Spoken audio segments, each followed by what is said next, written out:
पिया काहे करेला तू नहीं नहीं पिया। कितना मानती हो यार। तना मन पुट जाइब मोटाई हो दादा, छोटा कैसे घोटाई हो दादा।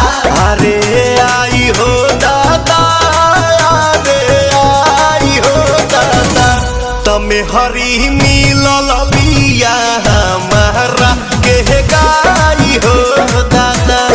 दोनों बेरा तू बना के पीहा चाय हो दादा।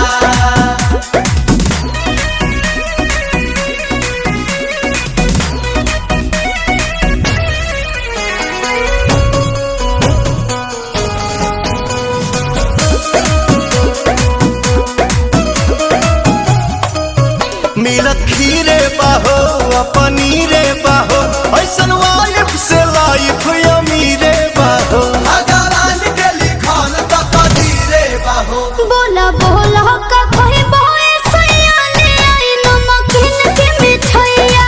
थोड़ा चटनी भी तहर चुमा लगेला मिठाई हो दादा। भौजी फेर भइला सब हलवाई हो दादा।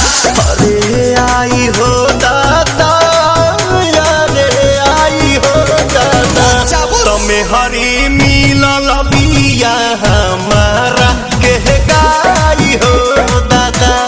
दोनों बेरा तू बना के पीहा चाय हो दादा।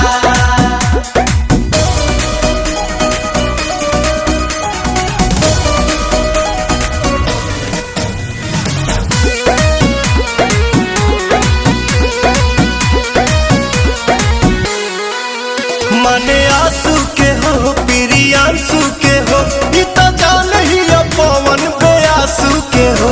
रोजे गोड़वा दबावे सासू के हो।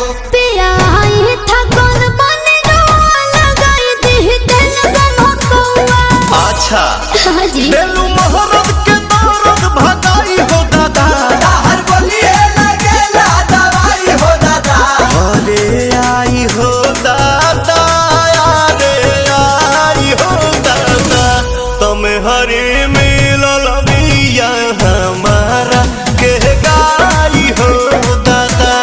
दोनों बेरा तू बना के पीहा चाय हो दादा।